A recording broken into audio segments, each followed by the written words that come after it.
Jatta, we have Nfansu Nyabally, we have Mustafa Sane. And Mustafa Sane. Good. So this group, what were they told when they all gathered together? We gathered and they said it was an emergency patrol, we have to go out. So it was all on a Ross. And how did you have to go out? Tell us how you were dressed and what did you carry, if any?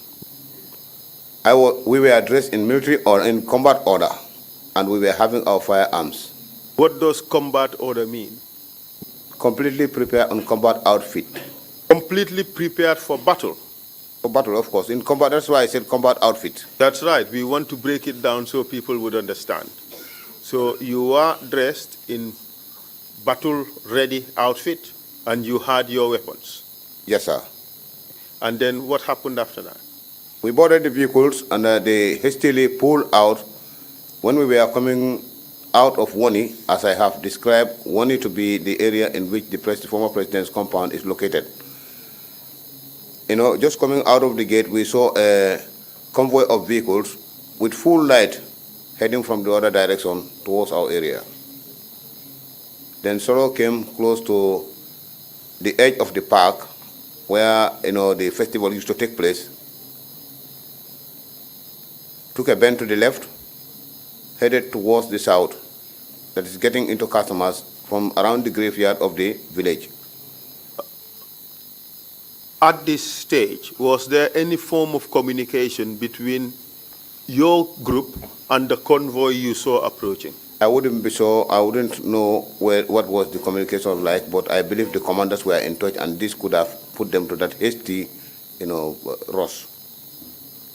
From what you saw, did it appear that there was coordination between the two groups? It was. It was coordination? There was coordination. Okay. And proceed, please. Then from there he drove. It was a long drive into customers by that bush track that joined Kanilai from their graveyard area, you know. We from Kanilai did not know what was the mission about. So it was like when he came to a halt and the other vehicles were following him that were coming from Combo N in that convoy, also followed when he took that bunch behind. So you knew that you were crossing the border into Casamas? At that time, I did not know that the border was so close to the fence. Because I told you that, you know, we were not very familiar with the ground. It was later when I come to realize that there was something like around, it's not a pole, but it's something a little bit raised that was just on a line, you know, alongside the fence of the former president. That was pointed to me that this was the border. But the road that was next to the fence was just after that, you know, mark. So at that time, I wouldn't know that we were going to Casamas. It was after all when I realized that this is the border and it was identified to me, I know that we have been to Casamas. Okay. And tell us what happened when you arrived at your destination in Casamas. When he pulled to a halt, I came from the car. It's like I did not know what was going on. As I come from the car, he has already gone down and went behind. So as I was approaching, going towards him, behind, you know, his vehicle was the lead car. So I had to come backwards to know what's going on. In that movement, I saw him pushing somebody and said to me, aha, escort him. Then he pointed to a truck to the left. So the victim was to lead, I was behind him, and he solo behind me. And he said, just continue moving, follow the truck. As the victim went to a point, it appears like it was the brink of a ditch. Automatically he stopped. When he stopped, that was the time Solo put the torchlight from behind me and said, shoot, shoot. I had no choice. I had to shoot. But from there, I came back and sat in the vehicle. Let's get it slowly. What did you shoot at? I shot at the victim. You killed him. Yes, sir. And then what did you do after that? I came back and sat in the vehicle. I was traumatized, confused. I cannot even explain the mood. While I was in the vehicle, I heard a voice from behind saying, "Jesus, save us. Jesus, help us." And this was being said constantly. All of a sudden, I heard somebody running from the back, and shots were fired from the back with shoutings, "Hey, hey, hey, hey." So I saw this man came up to close to my vehicle, and he took a branch to the right. If I was in the mood to shoot, he wouldn't have escaped me. But I was then completely fed up. I will only act where I have no chance to survive. When he bent to the right, he didn't go even more than 20 meters from the car, and he went down. He lay down flat on his belly. I was looking at him. I never said a word. I never engaged him. Did he say a word? He said something. It was like, is it two or two? He said a word which I cannot remember anyway. Do you know the language he used? I don't know the language. Was it a foreign language to you? It obviously would not be a Gambian language. And then what happened? And then after that, that truck I was, directed to escort the past victim. They were going. Men were also, escorting others using that truck, but I will be hearing their shots.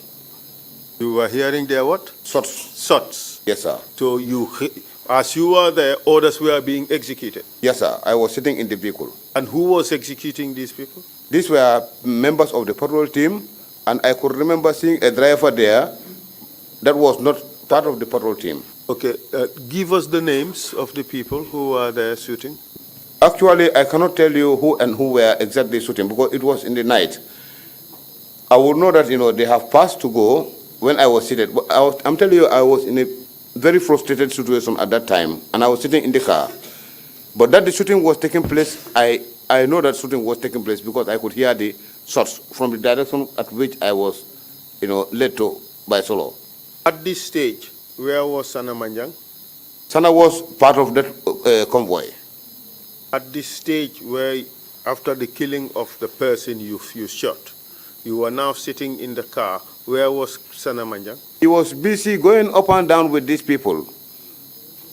Participating in the execution? Fully, sir. How about Solo Bojang? The same thing. How about Aliu Jeng? Aliu Jeng was on board that day, but I'm telling you that I cannot tell you exactly that I saw this man passing. I will only hear their shots and see their shadows going in the darkness. Was he sitting in the vehicle with you? Not the same vehicle with me. Did you see him remain in a vehicle? No. I think after my shooting, I was the only one sitting in the vehicle prior to the completion of that assignment. Everybody else was down. Everybody else was down. We have a different version of events from other participants, and I will read out from a statement by one of your colleagues, and you will tell us whether it is true or false. The witness said as follows: "We first took 15 out of the lots to Kanilai and handed them over to Sanna Manjang and Malick Jatta, who were the ones firing anytime we brought them near the well. We returned back for a second trip, which was also 15 people, to Kanilai and handed them over again to Sanna Manjang and Malick Manga. The remaining people we left behind were executed by Kausu Kamara Bombardier, Bailo, Musa Baji, and Major Sajo Jaju, alias Hitler, and their dead bodies were later found at Ghana town near Burfoot." So this witness is saying that the first batch that was brought was handed over to Sanna Manjang and you, who are the people doing the shooting. Is that wrong? I have never received, this victim from anybody. I was a lance corporal and there were commanders. One, he is wrong. I fear the fact that he may be trying to cover up somewhere that he has acted. I will not sit in the face of the whole world to lie here. I tell you that I will not use the Quran for a mockery, and I have explained my part. But yes, I would like that individual to also stand and explain what he has done. We would come to that. We would come to that. The question is, did you shoot more than one person? I shot only one person, and in that frustration, I came and said, this person who escaped. I can't say I saved him because I did not mention about him until when I am called upon in this investigation. At the time of my arrest, I made it clear. I mentioned it. That was some 2 years back, 2.5 years back. So you're suggesting you could have killed the person, but you let the person escape? Yes, sir. If I was to engage him at 20 meters, sir, I will not miss my target. We have information that, yes, indeed, one person escaped. It's a Ghanaian called Kieri. That is confirmed. The person has visited Gambia several times. But do you know how many people have been killed? I don't know actually how many people were killed because in my moment of trauma, I would not be there to be counting. But there were several shots fired. And this particular witness, if you ask him, he will tell you that he escaped through the right of the convoy, not the left. If he is the guy, he escaped through the right of the convoy and he was just barely less than 20 meters away from me. I was in the vehicle. He may not know that there was somebody in that lead car, but I was sitting down watching at him. If I was up to shooting him, he wouldn't move.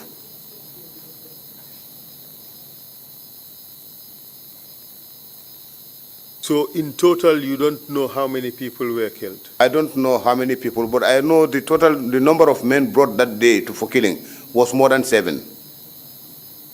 Well, we have received information that there were 2 batches of 15 who were brought for execution that same night. In your mentioning of the second batch, you made mention of Malick Manga. I know that. I noticed the difference. I noticed the difference. The first one was handed over to Sanna Manjang and Malick Jatta. The second one to Sanna Manjang and Malick Manga. It's a fabrication. Malick Manga was never a driver to our patrol team. The witness did not say Malick Manga was a driver. Is it possible that the witness meant to, in fact, say Malick Jatta? That is where I am saying that, he said it's me for the second time, or? No, that would be clarified. That would be clarified with the witness when the witness appears. The important thing here, Mr. Jatta, is you have participated in those killings. Whether it is one person, whether it is 7 people. I have participated, and I'm up to telling you that I have participated, Counsel, sir. That's right. So we just want to get the facts so that the people would know that this is exactly what happened. All right? But did you actually see the physical handover of these victims? Nay. What happened was that when we were coming from Kanilai, from Wani, we saw this convoy heading towards the gate. So when Solo took a branch to the left, heading to Casamas, then we did not even knew that there were these victims. The person who gave this information, I'm afraid, may not get it correct, This place you said is in Casamas. It's in Casamas, of course. Would you be able to recognize this place again? This is my problem today. I have said that, that is my only dismay in my whole testimony. I wish I am able to remember and I am able to locate this position. I will accomplish my statement. I have gone further to indicate that I will be ready to stand and, bear witness of whatever information I have given to the Gambian people against the former president. So in order to accomplish my evidence, would have been my pleasure But circumstances naturally would not favor me to be able to remember that. And the victims, how were they disposed of? Now, at that point, at the brink of that ditch, which appears like a ditch in front, if you shoot from behind, the guy goes straight. The shot will force him direct into that ditch. What kind of a ditch was that? I suppose it may be an old well, because this leaching can take place to widen the brink of a well along the time due to rainfall.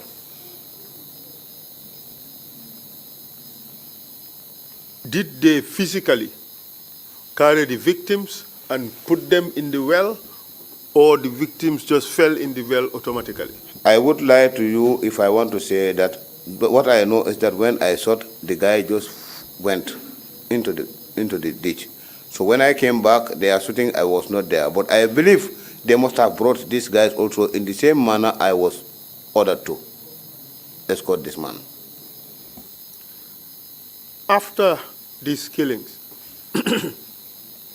did you discuss with any one of them what happened there? When we were on our way back, I asked again, who are these people? It was said to me by Solo that these are mercenaries that were arrested somewhere in Combo by the NIA. And we didn't discuss anything further. Did they mention any other names as having been involved? So far, it was not at this time. Can you tell us which patrol teams were involved in this particular operation? I believe two of the patrol teams, if there would be an absentee, maybe Bombardier's patrol team, because I did not see him in person. Orakoli? Orakoli was present. Manlafikor? Malafikor, I cannot remember seeing him.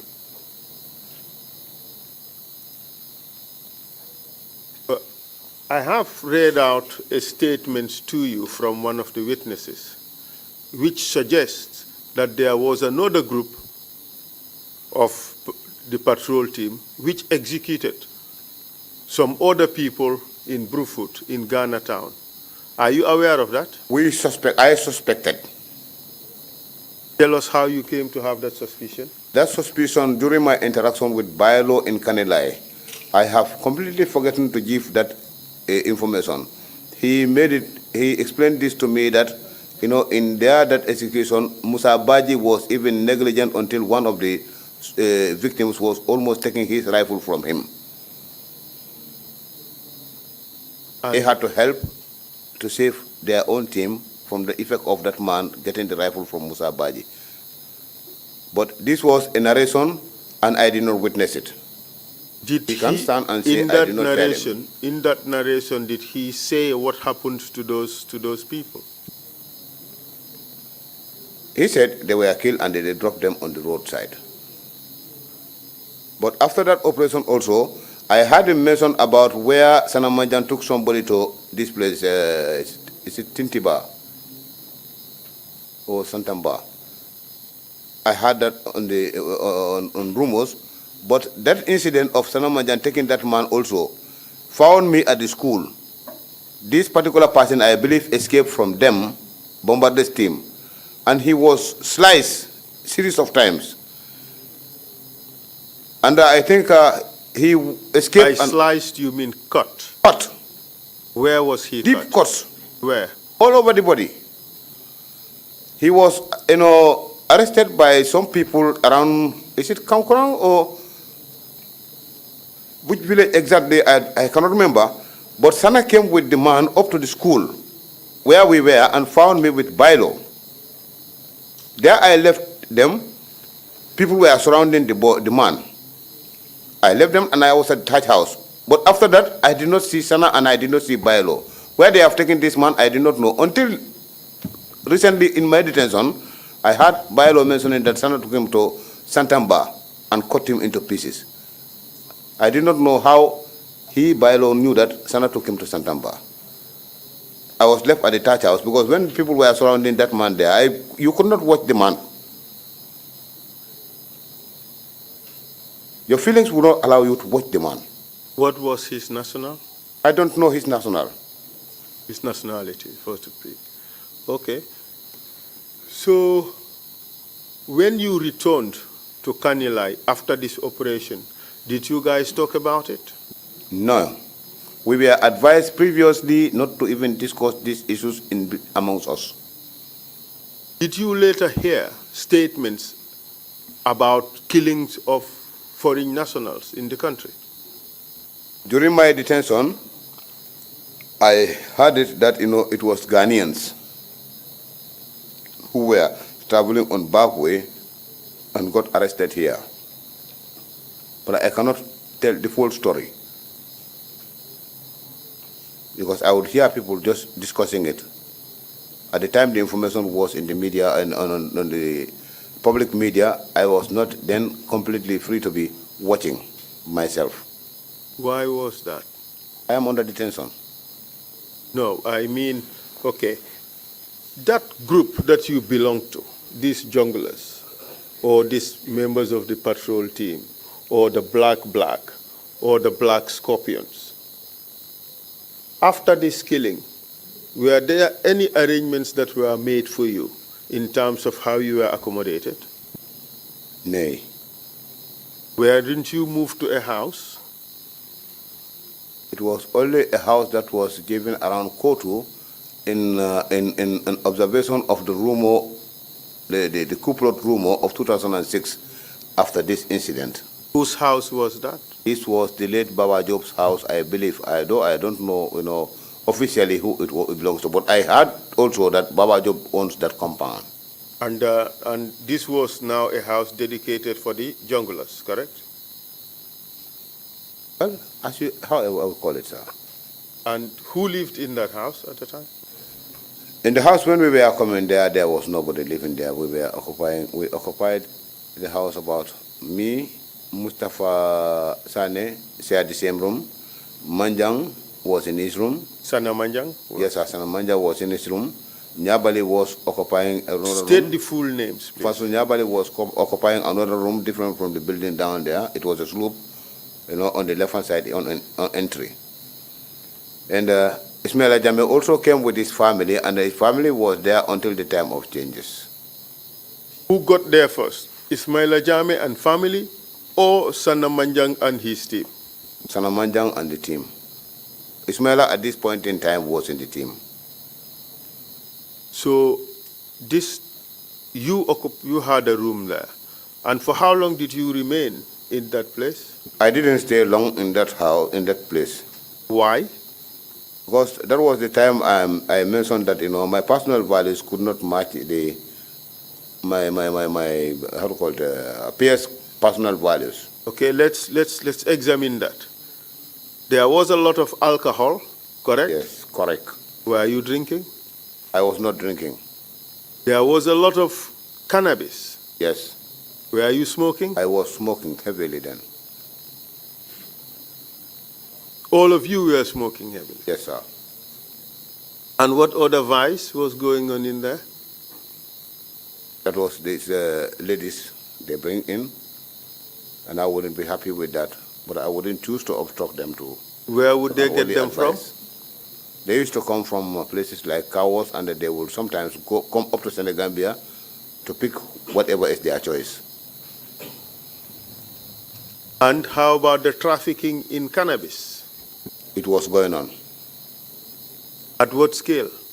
A high scale. You had a free reign to go to Casamas and bring weed into the country? Not me in person. I mean the junglers, the patrol team. Well, I'm saying not me in person. I am saying it's the junglers, the patrol team. Yes, they would go and come. And bring weed? Yes. And traffic in cannabis? Not they themselves selling it, but they go and pick it for Pusamen. They had a free reign to travel the country unchecked. I even had once made a complaint to Tumbol that, these people are in the habit of taking people on patrol and going to load the vehicles, going on this peddling after which they would put everything in their pockets, giving people whatever they feel like. It has to stop. So in that house, you claim that you left, and where did you go to live? I went back home to Tujereng, my native home. Awol again? Yes, call it anyhow it can satisfy you, sir. Oh, let's call it by what it is. It was Awol. Okay. Good. So on this occasion, during this period, were you called upon about the Ndur Cham school? On the D-Day. On the D-Day. Tell us about it. The day it was suspected that it was going to happen, I was called in the evening, and then I was not directly at home. I found my way home, and I gave a call to them, gave them a call to pick me, and they said I should make my way by myself. Proceed. I made my way by myself to State House. Upon arrival, I found men already paraded. Men of the battalion and the State Guard were paraded, but I was appearing from their back, the rear of the parade. Not knowing that there was the former president standing in front of the parade because I was approaching from the back. But I could see him sprinkling water, which I suspect was this spirit water, in our local language we call Naso. I was touched with that water. And was it sprinkled on everybody? Everybody who was on parade, this water was being sprinkled on them. And he By was who? the former president. And Call his name? Yaya Jammeh. Okay. And was he saying anything when he was doing that? He was making comments that, you all know me. In the event, you have an idea about this coup plot, and you sitting on the information, you will reveal by yourself. That means you will speak before morning. But in the event you have no idea about it, you'll be protected. Did he say what would make them to speak? That was by virtue of that water he was sprinkling. So by sprinkling that water on people, they would start talking? He believed that was a spiritual thing. And you guys also believed him? Pardon? You guys also believed him? That was his way of life, and many Gambians believe in that. And that was his way of life. Criticism was his way of life.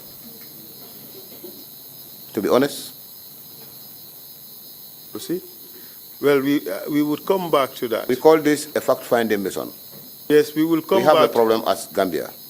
We need to solve this problem, but before solving the problem, we have to know the root causes. And I am ready to give you all that you want as a country. Tell us, we would come back to this particular issue, this sprinkling of Naso, as you call it, on things. So bear that in mind. Before the conclusion of your testimony, we will get into that. So after this ceremony of sprinkling of water on people, hoping that they would speak, did anybody speak, by the way? Well, I cannot remember anybody speaking by himself. But some spoke through other means, correct? Correct. And what means was that? Forceful investigation. Call it by its name. Investigation by torture. By torture. So people did not speak because of the Naso, but they spoke because of the whip. Yes. Tell us about that. How did that happen? Tell us about the arrests and the tortures. At this point in time, the arrests were going on, and many of the suspects were arrested. When the team came back and found me on the ground, I was picked, and we went out for the arrest of Faring Sanyang at the airport. I have been following up these sittings here, and I heard you reading his statement during his court-martial. I was there to be effecting the arrest on him. You arrested him, basically? Yes. On the airport. Tell us how you transported him and where you took him to. When we got him, we put him in the vehicle. In fact, when we get to the airport, it was Manjang who faked him. He was not at his post. Manjang who? Sanna Manjang. Faring was not found at his post. He left the post and went to the control tower. So Sanna Manjang used a mobile to call him, and advise him that, people, we are here at your guard post. We have a ram for barbecue, and you are not here. You are the only one absent. So he promised that he said he was coming. Before his arrival, already we have opened. What do you mean by that? That is, we have deployed. Deployed so allowed him to come in so that we'll grip him without, any crossfire or interfering. And then what happened when he arrived? He came, I appeared from behind him and I advised him that you are under arrest in connection to this information going on. That is the coup plot. And then what happened? He accepted. He marched him to the vehicle and he boarded. When he boarded, immediately the driver pulled. He was on cuff, I think, if I am not mistaken. He popped up. I was sitting on the left side, I think. I had my pistol, I pulled the pistol. When he went up, I also had a feeling of insecurity because he's a commando and I have passed through the same course with him. I used the pistol to make sure that I calm him down, but I never strike. I used the pistol and it was under his chin. And I advised him that just yesterday you were my commander. If you give orders, I will take it completely. This is an order. Please comply and don't allow us to go do what we are not supposed to do. But as far as he has explained in his statement, it is not to my memory, but I will never hesitate to say I am sorry because I know all was wrong. Today I know all was wrong at that time. Because if a general can sit in this chair here and tell the entire world that they were fabricating, automatically anybody working under them was put wrong. That's my conclusion. I will not hesitate to say sorry to anybody I have affected. So where did you take him? If my memory can serve me well, I think we took him to mile 2. And then? Was he ever taken anywhere else, as far as you know? He could have been taken to this NIA headquarters where this investigation panel was, but I don't think I can remember being there too. Did you go to the NIA? I used to go to the NIA, and this was in the year 2006, during the period of this coup plot arrest. You know whether Faring was taken to the NIA? I know he must have been taken there, sir. Why do you say that? Because it was the panel for the investigation of that issue was based at the NIA headquarters, so anybody suspected would have to pass through there. Can you explain to us how the investigation arrangements were done? What you know was happening.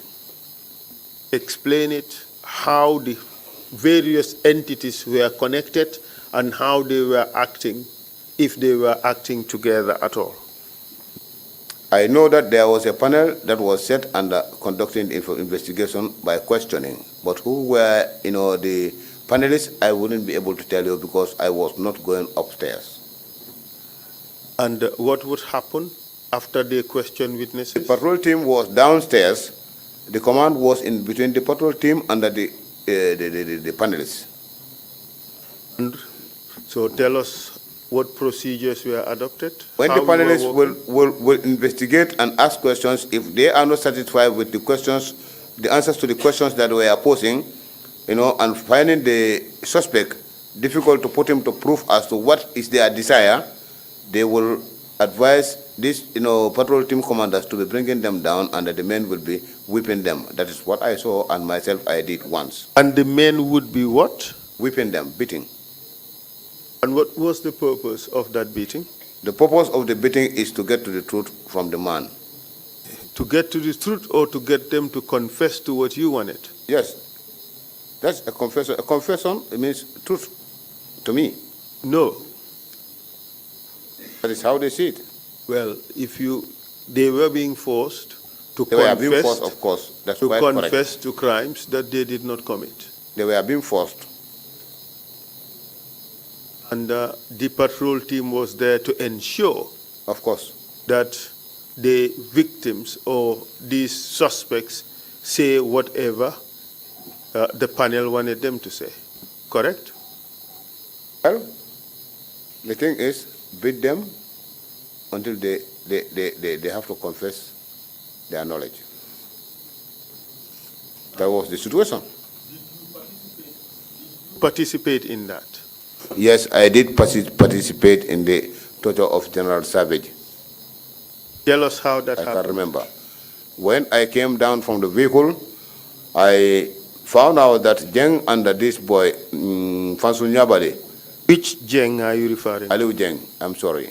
Yes. And Nfansu Nyabally, yes. Nfansu Nyabally were sent to fetch sticks. What was the purpose of those sticks? Those sticks were used to beat, for beating the suspects. And did Nfansu Nyabally and Aliu Jeng bring the sticks? They did. And what happened? I was given a stick and I was advised by Musa Jammeh, alias Malia. Malia what? Malia Mungu. Okay, and then? And that I should go and beat. How about the others? Others were beating him already. Like who? Like Sanna Manjang and the rest I will not remember exactly, because if I want to call, somebody may not be at that place beating him, but he may be at the place at the time. Jeng, was he beating? I don't see Jeng beating. Jeng brought the sticks. The other person, Nfansu Nfansu Nyabally, Nyabally also, I saw him brought the sticks. was he beating? I didn't see him beating. So who was beating? The patrol team is At not this only stage, these two people. it was only 6 of you who were present, wasn't Yes. it? Okay. It Was yourself, Ismaila was there, myself, Ismaila Jammeh, Ismaila Jammeh, myself, Sanna Manjang, Michael Jatta, Mustafa Sane, you have Safa Sane, Aliu Jeng, Nfansu Aliu Nyabally. Jeng, Nfansu Nyabally. That's 7 of you. 7, of course. Yes. And then Tumbul would be the commander. Yes. Yes. To make 8. Yes, sir. Okay. But in The this commander particular, wasn't beating, was he, Tumbul? he wasn't beating. Okay. You were not beating. I was not beating. I have just found Manjang and the others were beating. But I would say that apart from Nfansu Nyabally and Jeng who went for the sticks, the others were beating. You also beat. I came, I was given the stick, I beat, and this man was still saying that I know nothing. When I raised for the second time, I couldn't help. I had to come back to Malia and said, look, sir, there is something you need to remember, that politics can be put into combat. You have to remember about combat politics. I am afraid these people may put a politics in which they will impoverish the army by calling on all the good officers. If this incident is taking 2 weeks, and this man yet still is being beaten, is telling us that he knows nothing, yet the beating is proceeding. You are suggesting. I suggested to Malia, because Tumbulu would not listen at that time. You are suggesting that this man was being beaten on several occasions for 2 weeks. No, I witnessed that man beating, but the beatings was taking place different from that man. So sometimes I would be in the vehicle. I can remember at a point in time when I was asked to beat Yaya Dabo, but I said, no, I'm not going to touch this man. And that was the time I started sitting in the vehicle. Your suggestion is that you beat only one person, General Savage. That is what I can remember. But Council, military operations, no soldier goes into military operations normal. Things could happen. Let's get that straight. Let's dissect that. You don't go to military operations normal. Yes, sir. What do you mean? Sometimes you need to take amphetamines to... Could you say again? Amphetamines. Like smoking cannabis, and others who will choose to drink wine, they will drink. So it means to say all of you go to these operations somewhat intoxicated.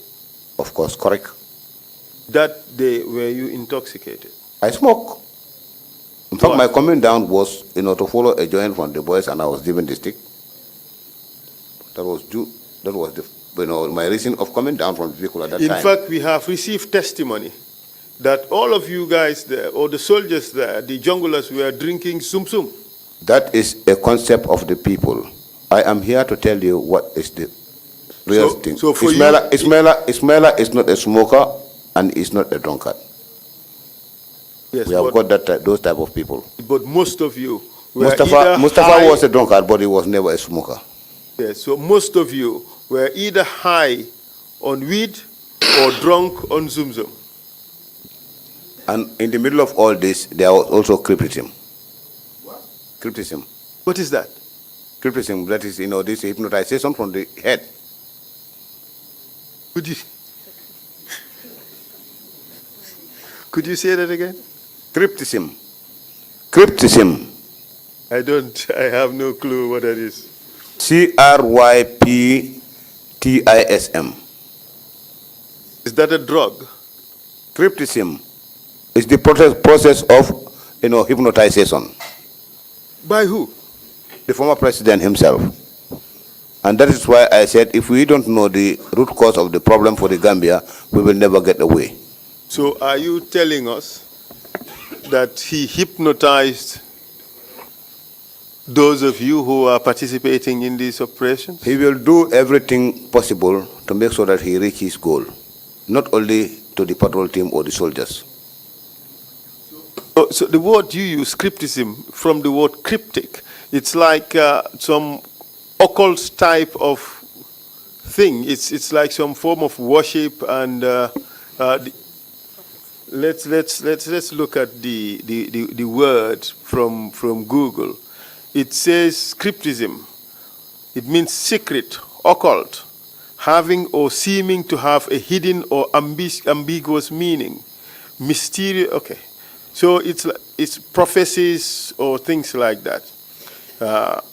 Perplexing brevity, that is cryptic. Okay, so it means to say that, according to you, Jammeh was using means. Exactly. To get you people to do exactly what he wanted. When he wants you to do something, he may even go further to look for your charity and give it out. On many occasions in the battalions, bulls will be taken in critical situations to be slaughtered, and his cooks, he will be having his own cooks to cook those meat. Whatever they are to use to cook it will have to come from him. After cooking it, everybody present will be forced to eat. I am speaking this not only for the purpose of my testimony here, but you can find out there are soldiers. In every battalion, this thing happens, and the bones will be gathered and brought back. If it is the normal charity, why will the bones be needed?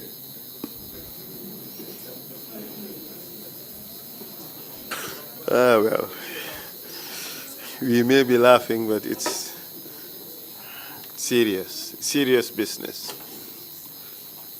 You said everybody would be forced to eat. Is that true? On many occasions, find out from the battalions, from the soldiers.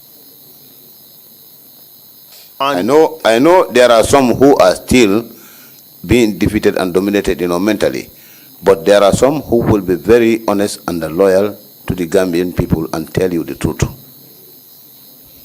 And many would still be blinded by his hypnotism. This is the problem we have got in the Gambia, because looking at the circumstances and the situations that we have passed through, people have lost their loved ones. Was this crypticism, as you call it, was it limited to only the soldiers, or did it extend beyond? Even, with the food that he used to send to the mosques during the month of Ramadan, they were especially prepared. With what? With this spirit water I talked about. And this is one of the reasons why he decided to build a kitchen in the State House. I knew this when I became an RSM in the battalion. And what was his objective? Is to control the mindset of all Gambians. That is what I believe. And that was why he was depending on his hubris. He has a complete confidence that nobody can do anything. And public waters? Pardon? The public utility water. Well, with the water, I have no idea about that. I don't want to speak on what I have not seen. How about the biscuits? The biscuits could be seen as charity, because looking at the nature of this position, appointment holders all over the world, who amongst them is doing this type of things? And this, he was doing it only for a period. So your testimony is that Yaya Jammeh managed to control the minds of a lot of Gambians because of his occultism. Yes, to attest that, let me give you this example. During the time of Tambajiro's witch hunting in Kanilai, youths of the same village were given sticks to beat their own parents. How will it feel that I am given a stick to beat my own father, which may result to death of my father? And after, at the end of the day, the individual who crafted that situation has to lose power, and I am still yearning to get that man back here to rule me. Is there nothing to read between the lines or to understand? No, you tell us. We don't want to read between the lines. We want you to tell us. My suspicion is the crypticing is still working, and that's the problem we have got in the Gambia. Okay, so now, with regards to those tortures, we have received a statement from one Lamin Bojang, who suggested that you were present when he was being interrogated and he was subsequently tortured.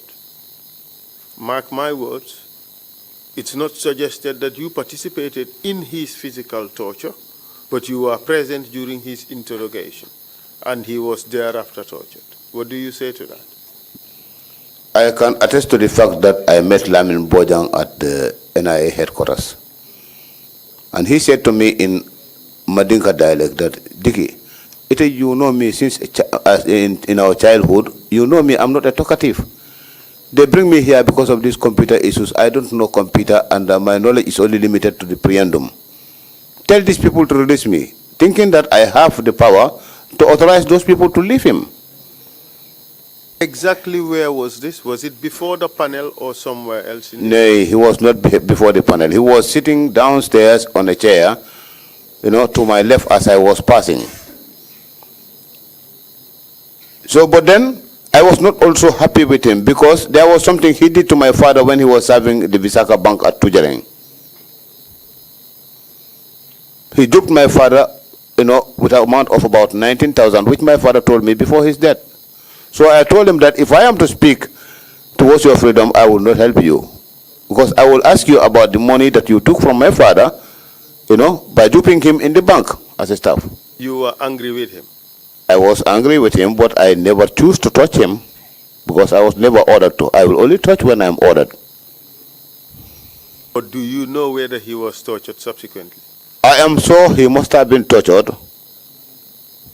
because that was the order of the day for the investigation to get to what they want to hear.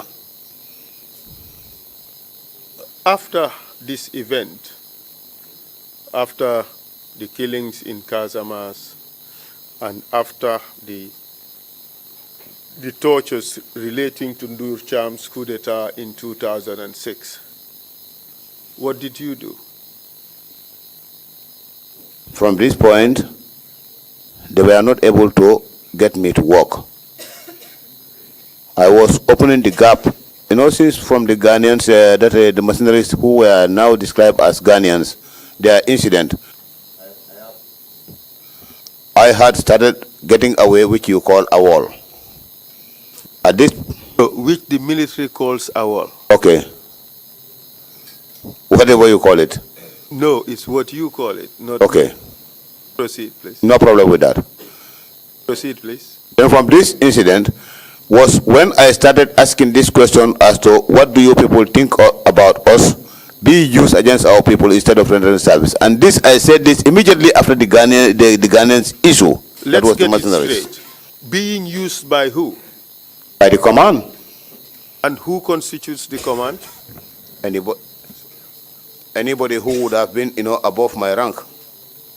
Yes. Under this, because I have had this statement at around customers by one of the command that even the drivers must be used or else they will talk. That was the Casamas incident, Yes, the execution of the Ghanians. Yes, sir. So in essence, Ghanaians with regards to that, mercenaries. they were saying that everybody must participate. Everybody must be used, not the word participate. They said must be used. What would you understand used to mean in this context? In this context, I analyze it as they were using us for their own personal interest, not national interest. Whose personal interest? The commander-in-chief's personal interest. Who would be who? That will be the president, Yaya Jammeh. And you did not like this? I didn't like it. My concept of coming into the job, I said it yesterday. It was to serve my people on a very right course, protect them and defend them. So you discussed this among members of your team? We didn't discuss it. I asked this question when we were on a normal patrol in the evening. Where was that? This was between Kamfenda and Bunyei on the highway. The vehicles were moving and they were chatting. I only popped up with this question in the vehicle. Who were you with at the time? I was with Mustafa in the same vehicle. I think Ismail Jammeh was from the rear. Mustafa, what's his last name? Mustafa Sane. And who else you just mentioned? I think Ismail Jammeh was from the rear vehicles. Okay. So And when then? I said this question, Mustafa was a close associate to me. He even knew my father, and he used to come home to be chatting with my father. He popped up from the other side and said to me, "Wait." I said, "Wait." That was how we used to call each other. And then he said to me, meaning, you tend to be showing brilliance. But this one is a mistake. You have to drop it. What was a mistake that you had to drop? It's the complaint that why should we be used against our people instead of rendering service? What do they think about that? I had to drop that because I tend to be showing brilliance. And he said it in Mandiga in this way. This one is a mistake. You have to drop it. And then what happened after? Then I responded that in the event I cannot, he said it's going to be dangerous. I said, then I think you will show me the danger because me, I'm not comfortable in this whole setup. I'm up to leaving. That's my mindset. They stopped the vehicles, and all of a sudden, everybody came down. So he said to me,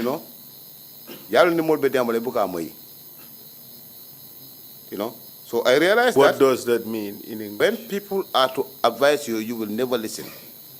I realized that those guys from the rear vehicle, I can't remember exactly who and who at this point in time, but they were trying to fidget with the safety catch, and I know that by getting the safety catch down, if they cock the rifle, they may shoot. But already my rifle was cocked. I pushed my safety catch click down, and I said, let me see anybody fidgeting with your rifle here or cocking handle. I also went into an insult. So Ismaila came, surprisingly, to mediate and get this matter solved. He mentioned this statement, he even discussed about this situation in our detention in Yundum prior to my getting a problem with him. That divided us, and I was transferred to Fajara Barracks. He explained it in the guard room. Was the matter resolved?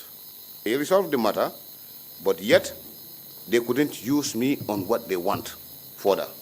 Were you again called for an operation? Nay. The only operation I was there to witness was in the aftermath of the 2006 treason. Let's talk about Haruna Jammeh. Can you tell us about that event? I talked about Haruna Jammeh. This happened shortly before or after the mercenaries incident. Yes. When I was in that attitude of running away. I was called upon, but before I was called upon from Combo, during my stay in Kanilai, Haruna was picked by the NIAs. on arrest from home. But first he was picked and was released. During his release, he was at home and the former president was coming home. Haruna stood... Forget about the title. Call the name. Call the name. Yaya Jammeh was coming home. Haruna was standing at their compound gate with his hands folded behind. And he was just talking to him that, look, blood is thicker than water. They will fool you, but I am your blood. I will tell you the truth. After everything, this is your home, this is where you are going to return. And then what happened? Sometimes after that, Haruna was picked again by the NIA. Then I was in Kanilai. So after that picking, I will always make my observation to make sure that I will not be caught by surprise on the ground, because if I am caught by surprise on the ground, I will be put to situations I will not be able to escape. You would be used to kill? I will be used to kill, of course. And that is what you are running away from? That's what I was running away from. I ran to Combo, and I stayed 2 months to 3 months in Combo. All of a sudden, I received a call. Then my phone was a cement phone. I will only put it on and call him who I want to call at the time. Immediately, I put it off. If they complain, I will tell them that my phone is not good. I have a bad phone. So it happened, my phone was on, a call came in. It was from Tumbul. Tumbul who? Tumbul Tamba. And what did he say? And he requested me to report to base. I said, well, I am far and I cannot come. So he said to me in Mandinka, you said that Jemekunda are your uncles. I said, yes. My mother died with that surname and nobody can change that. Then he just cut it short and said, aha, yo. He rang off. I switched off the phone. So later when I came back to Kanilai, realized that Arna was not released and would never be heard. I suspected this was the day Haruna must have been, assassinated. That is why when I came into this investigation, I pointed a direction to this incident also, that this man is missing. But this is what I suspected, and I suspected that Did you subsequently get to learn about what happened to Haruna? During my detention, I heard it in the news, and that the person who was involved in his killing also told me point blank. And who is that person? That was Staff Sergeant Umar Diallo. Is he known by any other name? He is known by the name of Oya, nickname Oya. And what did he say? He said, when I was called upon by the command to come to report back to Kanilai, I felt I did not come. He was borrowed from the plain clothes to be going on that operation. But he went into that operation with Aliu Jeng. Astaghfirullah. I think Sanna Manjang and Aliu Jeng he mentioned to me. Yes. My memory can serve me well. And then what happened? Well, he didn't explain to me further how they conducted the mission. But what did you learn happened to Haruna Jammeh during that mission? I learned that Haruna was killed. By who? By these people I am mentioning from his own statement, his explanation to me. That is Sanna Manjang? If I can remember well, from his own explanation. I am not speaking my own explanation. That's right. I know what you're saying is hearsay. Yes, sir. But just tell us what you heard. Yes, he told me that he was there with Sanna Manjang, I don't know, with Aliu Jeng, something like that, if my memory can serve me well. Okay. As far as you can remember, Sanna Manjang, Aliu Jeng, and Oya, yes, sir. Who is Omar Jallo, they killed Haruna Jammeh. According to his own explanation during this detention. That's right. Let's now talk about the other operation you attended, in which you were present, where Daba Marena and others were involved. This also was, we were called upon as a normal patrol. As I told you that, soldiers will be gathered and they will never be told what is the errand they were going for. We boarded the vehicles, the same official vehicles of these two commanders, Tumbulu and Solo Bojang. Tell us who was involved. The bodyguards were involved. Tell us the names of everybody. Sekou Jallo was one of those who escorted these guys. Sekou Jallo, yes. Seni Jame was one of them who escorted them. Seni Jame. Yusufa Sane was one of them who escorted. Yusufa Sane. And Omar Jallo was one of them who escorted. Omar Jallo. Borakoli also was there. Borakoli. Michael Correa was there. Michael Correa. Those were the escorts. Those were the people who came from outside our team with these escorts, with these victims. Okay. So that group brought in the victims. Yes, sir. And your team consisted of who? My team consisted of Tumbulu Tamba, Solo Bojang, Sanna Manjang, myself, Michael Jatta, Nfansu Nyabally, Mustafa Sane, and Ismaila Jame at this time. Aliu Jeng, was he there or was he not there? He was. He was there? He was there. That's your testimony? Yes, sir. Okay. So the Thank team comprised of, as you said, Aliu Jeng, correct? Yes, sir. Pansu Nyabally, Ismaila Jame, Mustafa Sane, correct. Yourself, Myself, Solo Bojang, Michael Jatta, Sanna Manjang, and Tumbul Tamba. Correct. Good. So now 2 groups are involved in this operation. Yes, sir. One group brought in the victims. They didn't even bring them right to the place. We met them on the road. Okay. And who did they bring? They brought in this Daba Marena, Alphaba, Ibulo, Aliu Sise, if I can remember correct. The former president's sister, Masi Jamme. And there was a woman, a lady, I did not know, but when she was being escorted by the guy to eliminate her, passing by us where we were standing, I heard this man asking the lady your name, and I can still remember the name of the lady, and that is Julia. And who else? One more person? Malafikor. Manlafikor. So let's get the names again correctly, right? Manlafikor, correct? Correct.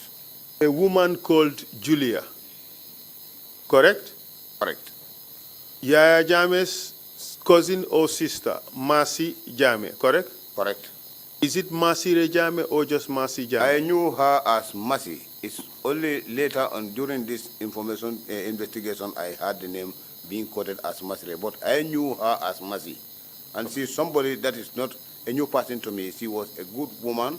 She was a kind woman to us during our stay in Kanilai.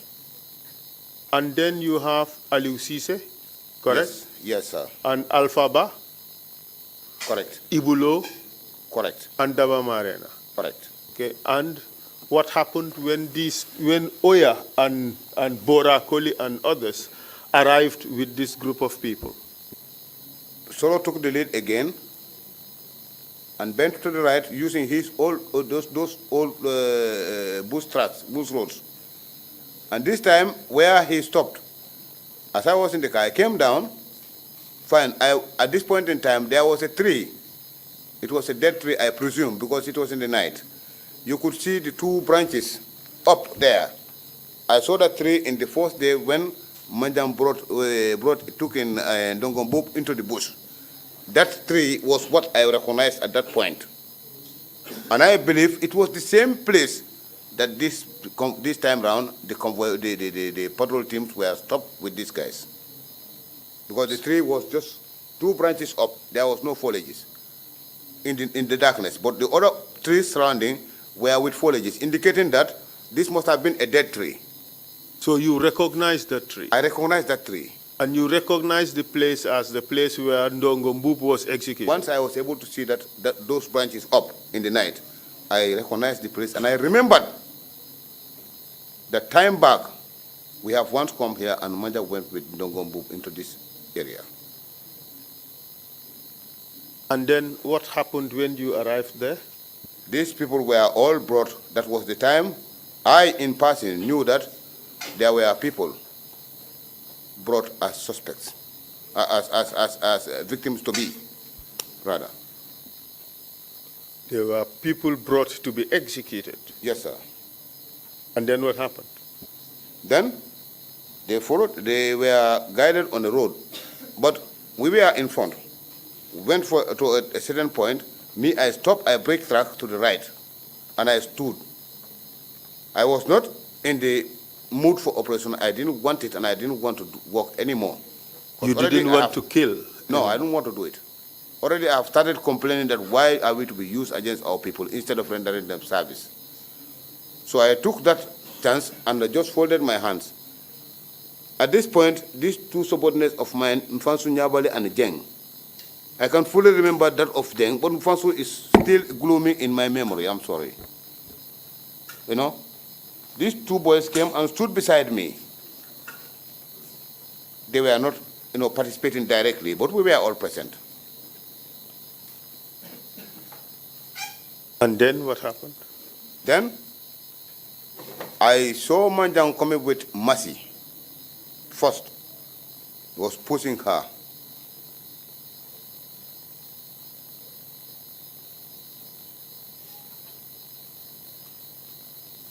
At a point, he just knocked the lady's legs down. And the woman, since from the vehicles, was praising God's name, saying Alhamdulillah Rabbil Alamin, and was mentioning this continuous until the time she was just brought down. In her attempt to get up from the ground, Madam put the pistol on the head and give her a shot in the head. Point blank? At point blank range. Remove your hand from your mouth. Point blank range.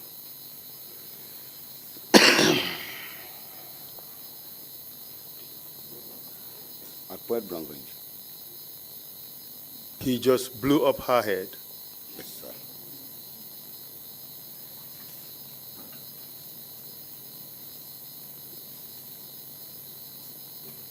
What happened next? The others were just moved. They passed us. If I may be correct in my estimation, it may be about between 5 to 7, 8 meters. But yet still it was in the darkness, but it was in the shrubs. When I said shrub, not a thick bush, a light bush. So they were seated down. Sandy came with this other lady from the back. Who would be who? That was Julia. Julia, As they were passing by us who were standing, she asked the lady her name. Seni, what is his last name? Seni Jame. Any relationship with Yaya Jame? Nay. Okay, all right. And he passed with Julia, and then what happened? As they were passing, he asked the name. The woman replied, when already they were just passing us, I picked the name. But because of this situation there, I would never forget these names. Because these are things always I will be thinking about along the time. Since my departure up to date, I will be thinking and remembering these things.